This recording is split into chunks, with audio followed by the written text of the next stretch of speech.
Nos vídeos anteriores, nós estudamos como lançar os pontos de inflexão horizontais, os alinhamentos entre estes, as curvas de concordância horizontal e analisar inconformidades e gerar relatórios. Neste vídeo, nós vamos passar por uma nova etapa que é a vista altimétrica, onde nós vamos inicialmente obter o perfil longitudinal do nosso eixo, uma vez aqui implantado. Para fazer isso, nós temos que previamente já ter a superfície, que a gente denominou de terreno, e já ter uma planimetria definida para que o perfil seja obtido a partir desta. Neste meu exemplo aqui, essa minha planimetria se chama eixo 1, não é o nome ideal, o ideal seria que vocês tivessem colocado um nome próprio para ele, mas vamos proceder dessa forma. Vejam que aqui no CAD, tudo que está sendo criado em termos planimétricos e agora altimétricos, será criado com essa denominação. Vejam, eixo 1, Plá de planimetria, nós percebemos aqui as camadas de alinhamento, eixo, elementos e estaqueamento. Cada uma delas podendo ser congelada, alterada a cor, enfim, uma série de detalhes. Ok, mas vamos então para a altimetria. Vindo aqui no projeto geométrico, nós vamos aqui na aba altimetria e vamos solicitar aqui para que o Saepro atualize o perfil, ok? Na primeira vez, ele vai solicitar que nós informemos, né, se desejamos vincular o perfil à superfície corrente. Vejam, se vocês tivessem várias e várias superfícies aqui, vocês teriam que identificar aquela que efetivamente irá oferecer as cotas para o nosso perfil. No nosso caso é essa aqui, só terreno, e uma vez vinculada, essa caixinha de diálogo não irá aparecer mais. Eu vou confirmar, sim, ele faz o processamento, ele está fazendo aqui o cálculo da superfície novamente, porque eu pedi para ele não salvar, e observem agora que ele vem com essa informação que diz aqui, ó, selecione o ponto de inserção. Se eu vier aqui, a nossa tela, e selecionar, por exemplo, esse ponto aqui, vejam, ele vai gerar aqui o perfil longitudinal desse nosso terreno, do terreno aqui, a partir desse ponto que eu escolhi. Observem que nesse projeto nós temos uma situação bastante grave aqui, que eu já vou explicar, ok? Bom, se, professor, eu alterar alguma coisa aqui na planimetria, vejam, digamos que agora eu resolva novamente inserir aqui um PI a mais na nossa planimetria, ok? Vamos lá, então, planimetria, vou adicionar um PI, coloquei esse PI aqui. Digamos que eu venha e identifique aqui um raio, vamos colocar como 250 e com LC também de 60. Teríamos que verificar as inconformidades, uma série de situações, né? Eu acredito que não tenhamos problema maior aqui, ok? Mas o que vai acontecer aqui? Vejam, ao deslocar essa planimetria para essa posição, ela não vai estar passando por essas curvas de nível. Portanto, nossa altimetria, e vejam, para ir à altimetria eu vou utilizar esse atalho aqui, nossa altimetria poderá ser modificada. Para tanto, venho aqui em altimetria, peço para atualizar o perfil, e ele novamente irá calcular todos os procedimentos e vejam, alterou essa configuração daqui, do perfil dessa posição. Então, muito cuidado se vocês necessitarem alterar lá a planimetria, em ter a consciência de que essa altimetria será modificada, não apenas nas cotas, mas também no estaqueamento, ok? Muito bem. Essa nossa altimetria em rodovias, no projeto geométrico de rodovias, ela apresenta algumas características que vocês vão aprender melhor em sala de aula, mas aqui nós temos, por exemplo, o estaqueamento e as cotas de 20 em 20 metros do terreno, aguardando aqui as cotas do projeto, ok? Aguardando ainda. E se nós observarmos aqui, existe, por exemplo, um quadrado, né? Pretensamente um quadrado. Já chego lá. E observando aqui, nós temos uma cota para essa linha base de 310 metros e para essa outra linha base de 320. Portanto, os pontos que iriam daqui para cá, ó, vejam essas outras linhas tracejadas, elas indicariam aqui 310, 312, 314, 16, 18 até 320, ou seja, cada linhazinha aqui tracejada contribui para uma altura de 2 metros. Contudo, pessoal, observem que aqui na nossa escala horizontal, nós temos como essa linha sendo a linha da estaca do quilômetro 0 e aqui como sendo do quilômetro 100. Portanto, daqui até aqui nós temos 100, enquanto que daqui até aqui nós temos 10. Vocês vão dizer, mas professor, se nós temos 100 na medida horizontal e 10 na medida vertical, ele não poderia ser um quadrado, deveria ser um retângulo e com certeza muito mais comprido do que alto, né? Ok? De fato, o que ocorre aqui é que se costuma trabalhar com o que a gente chama de escala deformada. E uma escala deformada em 10 vezes na parte altimétrica. Enquanto, na maioria das vezes, a escala horizontal dos nossos projetos é 1 para 2000, a escala vertical acaba sendo 10 vezes maior. Ela está mais aproximada em 10 vezes, o que a torna uma escala de 1 para 200. 1 dividido por 200 é 10 vezes maior do que 1 dividido por 2000. Perfeito? Ok? E para que isso é feito? Para poder aqui caracterizar melhor, né, as rampas de aclive, declive, né, algumas imperfeições e outros elementos, ok?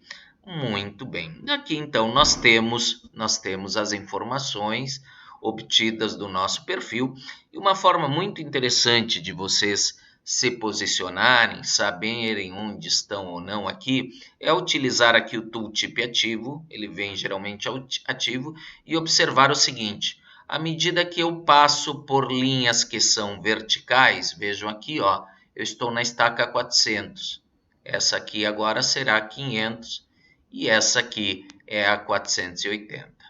Agora, se eu posicionar o mouse sobre linhas horizontais, tem que ter cuidado porque existe o cruzamento dessas linhas horizontais e verticais. Observe aqui, eu estou na horizontal, eu tenho a cota 710, assim como aqui eu tenho a cota 700. Então, é muito fácil identificar aqui a posição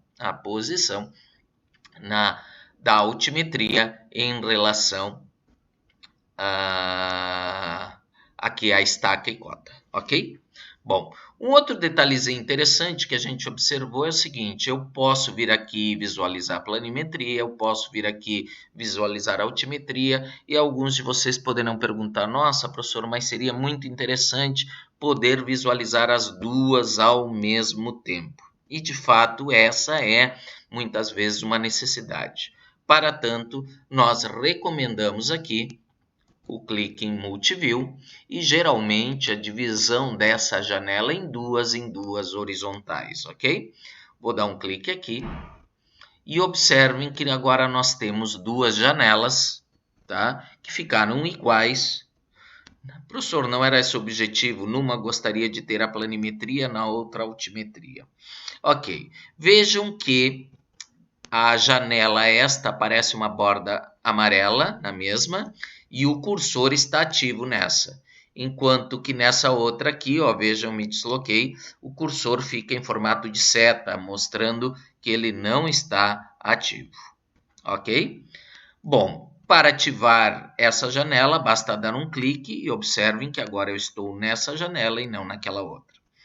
Usualmente, pessoal, nas pranchas de desenho, vocês vão aprender a fazer isso, se costuma representar a altimetria aqui embaixo e vejam, eu simplesmente usei o roller aqui para aproximar ou afastar numa determinada posição e aqui na planimetria a mesma coisa para identificar uma outra posição qualquer. Nós vamos observar lá, quando aprendermos sobre seções transversais de terreno e de projeto, que existe a possibilidade, inclusive, de visualizar aqui essas seções e de acompanhar o avanço dessa seção, tanto na altimetria como na planimetria. Professor, eu vi, tá, foi muito legal, mas eu quero voltar à configuração inicial, muito simples. Vem aqui em Multiview, tá, e coloca em Single. Tá? Eu não vou fazer isso, ou simplesmente aqui dá um duplo clique aqui na nossa altimetria ou na planimetria, aquela janela que a gente desejar que se torne a padrão. Bom, para encerrar esse vídeo, pessoal, é muito importante que algumas informações que fazem parte lá da planimetria sejam resgatadas aqui para a altimetria. Quais seriam essas informações? Vou lá na planimetria e vou tentar caracterizar para vocês. Vejam que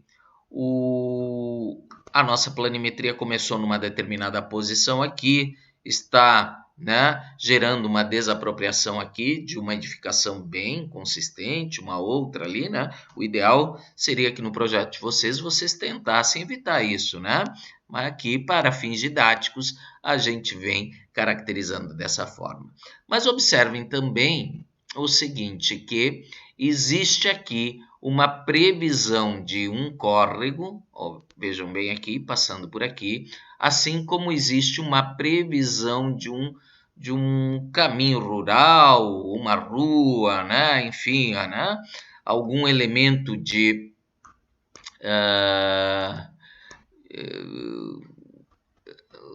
é um caminho basicamente aqui, Aqui há outros caracterizados que nós vamos caracterizar ali como interferências, tá? Ok? Como é que a gente faz isso? E aí muito cuidado, pessoal, para não cometer um erro grave. Eu já explico aqui, ó. Vejam, para eu caracterizar uma interferência que é planimétrica lá na altimetria, eu tenho que vir aqui, ó, em planimetria e utilizar esse elemento aqui que se chama criar marcador. Vejam, eu vou dar um clique aqui para caracterizar esse córrego e dei um clique aqui no córrego.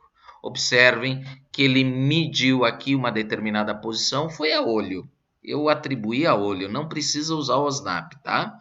Ok? Tanto é que ele ficou meio metro à direita, ok? Mas para caracterizar que aqui nós temos um corpo d'água. E vou utilizar novamente o marcador para dizer aqui que existe algum sistema viário, tinha me faltado a palavra, que deverá ser considerado e eu vou dar aqui um outro clique, ok? Então vejam, ele apropriou esses elementos aqui, ok? Se eu for lá na altimetria, agora vamos ver o que aconteceu. Vejam que interessante, pessoal, ele marcou aqui a caracterização da ocorrência aqui do corpo d'água aqui e da estrada existente. Vejam, a estrada existente está nessa cota e o corpo d'água está nessa cota. Professor, mas não seria mais lógico que o corpo d'água estivesse nessa cota aqui, que seria o ponto mais baixo? Talvez sim, tá? Mas vejam, como eu mencionei para vocês, nossas bases de dados, elas não são oriundas, né, de uma única, de um único gestor dessas informações, e elas podem apresentar alguns conflitos, e eu mencionei para vocês qual é a hierarquia que nós vamos utilizar. Então vejam, para fins, né, de registro, ele marcou aqui essa aqui como sendo o corpo d'água e essa outra aqui como sendo a estrada existente. Vamos observar um detalhezinho interessante, que é o seguinte. Vejam que se eu alterar qualquer elemento aqui na minha planimetria, vamos supor agora que eu venha aqui e desloque essa planimetria um pouquinho daqui para cá, ok? O que aconteceu na minha altimetria? Professor, sumiram as marcações. Sim, sumiram as marcações, por quê? Porque, de fato, o SAEPRO está indicando que, a partir da mudança da planimetria, esse perfil ele deve ser refeito, ok?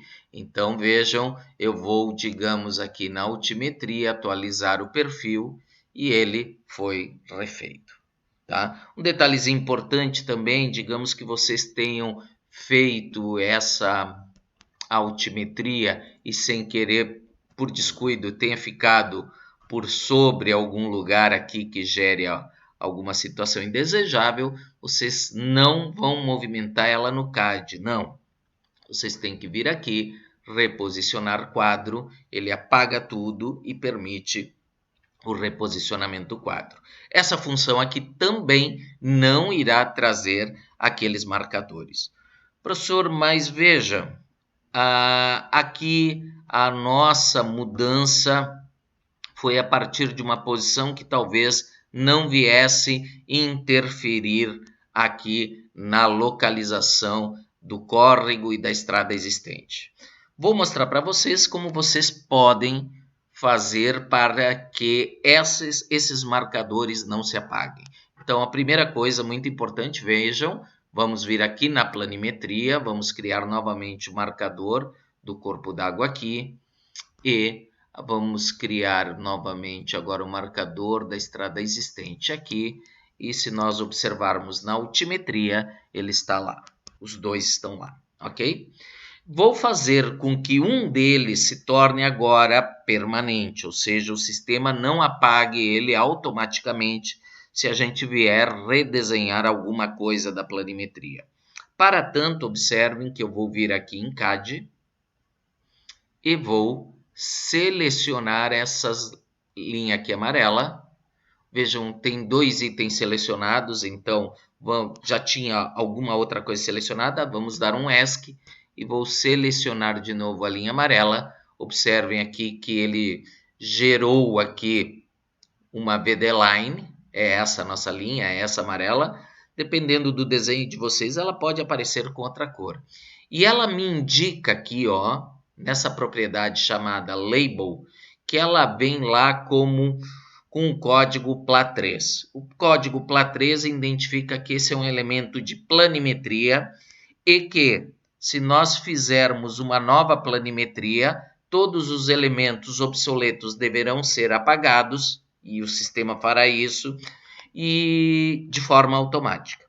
Mas vejam, essa aqui agora eu não quero que seja apagada. Eu posso escrever qualquer coisa. Poderia digitar aqui qualquer coisa. Eu vou digitar aqui ZZZ, ok? Veja um detalhe importante. Essa aqui então está com o label agora alterado de PLA3 para qualquer coisa. E essa outra aqui, observem, não está alterado o label. Isso vai fazer o que, pessoal? Veja, eu vou dar um zoom, que caso eu simplesmente venha aqui no projeto geométrico, lá na planimetria, e venha a desenhar novamente a planimetria, eu acredito que vocês já entenderam que a primeira linha ali do meu marcador, ela não vai ser apagada, enquanto que a segunda será apagada, ok? Vamos ver? Bingo, é o que aconteceu. Bom, Então, pessoal, como é que vocês vão proceder para a definição desses marcadores? Isso é muito importante pelo seguinte: esses marcadores vão gerar interferências extremamente significativas de corpos d'água, estradas existentes, que vocês vão ter que atender com determinados critérios que nós vamos aprender nos vídeos seguintes. Mas o que pode acontecer? Pode acontecer aqui que, ao representar aqui meu grade, a gente chegue numa situação, que o grade é o nosso projeto altimétrico, ok?